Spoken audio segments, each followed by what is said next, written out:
Was it hard to like convince your parents to become a monk? For my mom, yes, it's a bit hard, took many years. But thanks to Taoism, she agreed. Yeah, during my second year of NS, Okay. that is like when my crossroads to decide what to do. Then I asked her again, can let me become a monk or not? Then she agreed, Then I asked her why. Because so many years she don't agree. Then she said she went to this Taoist temple, asked the fortune teller about me, Then the fortune teller said, let your son go become a monk. Then she just agreed. So it's like one stranger say something, she agreed. And her own son convinced her for so many years, don't agree. In your faith, what happens after a person dies? It depends on each person's karma. So if a person is unwholesome, there's probably like 3 options. Hell realm, which is the lowest, and the hungry ghost realm, and we have the animal realm. So if a person is maybe more meritorious, more wholesome, they get a choice. Those options like the human realm and various kinds of heavenly realms open to them. Wholesome as in like good vibes. In Taoism, it's actually quite similar, but I think the only difference is that we believe in this concept called San Hun Qi Po, the 3 spiritual souls and 7 physical souls. It's believed that upon death, the 7 physical souls that governs our 7 emotions disappears and goes back to nature.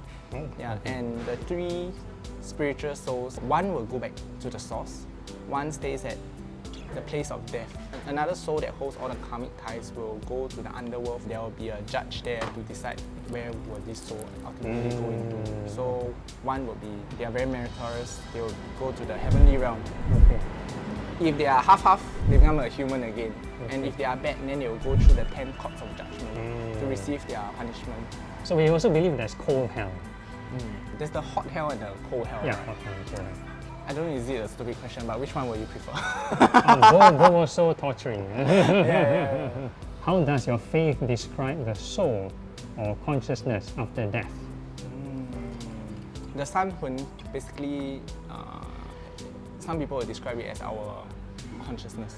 Yeah, the Qi Po are basically just, they govern our emotions, the 7 emotions, and also our organs. I would probably go back to the more original Theravada Buddhist roots. We normally will mention if a person pass on, if they haven't get liberated, we will normally mention they will reappear somewhere, reappear in some other realm. But in this case, there's a question on the soul. Buddhists who have received some form of Buddhist education, they will shun away from the word soul. They don't use the word soul, So we have this term called anatta. So it's the practice selflessness. So that's the main thing about this. In the English translation, atta is translated as soul, and anatta will be no soul. But later translators will translate as non-self. After that, the same thing. We'll just talk about, depending on the karma, then the person will reappear to whichever realm. But in terms of soul or the metaphysical process, it's somehow not really explained in the Theravada tradition.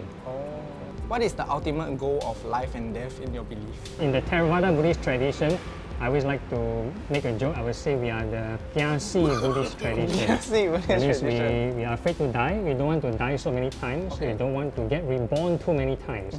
So we aspire to quickly kind of like graduate, don't want to come back to this so-called cyclic existence of birth and death. But in the Mahayana Buddhist tradition, I would call them the Gyasu Buddhists. They make aspiration to stay on, to continue to save more people. Yeah, so they aspire to eventually become a Buddha. For Taoism-wise, actually our ultimate goal, as crazy as it sounds, as a Taoist priest myself, is to literally become an immortal. We say Chen Xian. So in a way, we believe that when one is with the Tao, one can live forever. A lot of the Eastern tradition talks about trying to stop suffering, or believe that reincarnation is a suffering itself. Taoism similarly believes in that. Our solution to this problem would be to not die. And that's why a lot of the practices that we do, like for example, Yang Shen, inner alchemy, all points towards this path of immortality. We don't really put a connotation to it like life equals good, death equals bad. What we can do as Taoist priests is to realize that life and death are part of nature, and how do we make use of this to achieve that goal that we are trying to reach. Buddhism emphasizes karma and rebirth. How does Taoism see destiny and fate after death? A lot of Taoists, we use the word karma as well, but actually in Taoism, the proper term that we will use is something called cheng fu. Cheng means to inherit, Okay. fu, and it means like fu to be responsible for. okay. It means that when we are alive, we inherit the karma of our ancestors. Oh, okay. Because of that, we have to always be aware of our roles and actions as well, Okay. because that will affect our descendants. Okay. So when we die, the personal actions that we do will manifest. If you are a good person, you will go to rise to the heavenly realm. If you are so, then you go to become a human again and restart. And if you are not a good person, you have to suffer the consequences in the 10 courts of judgment. Many different types of punishment. I think if you go to Hopa Villa, you can see. How realistic is Kopi? How realistic? I would say that it's a version of hell that is created in that time period, the context of that time period. I don't know if you've seen the punishment very seriously. I went to read. If you borrow a book, you never return, you also go to hell. Yeah. I was looking at it, I was like, hey, this one I do before, I'm going to hell. As much as this could be real, all this hell, the morals that it's trying to teach us will always be present. Like, always be a good person, always have good actions, always have good thought, good heart. When you think about your own passing, what kind of farewell would bring you peace? Oh, okay. So this one, in our reflection, we always think that the time of death is uncertain. So I don't want to have a fixed idea that, okay, somebody must be by my side, that kind of thing. So the whole idea is, hopefully my training is good enough that every moment I can be calm and peaceful in whatever crisis. Yeah. I have thought about this question before, but after that I just decided that after I die, what kind of passing, it doesn't really matter to me. I died and died already. I hope that my farewell or my passing wouldn't bring too much sadness to other people. Can the both of you explain it like a 5-year-old? So what happens to me after I die? Explain like a 5-year-old.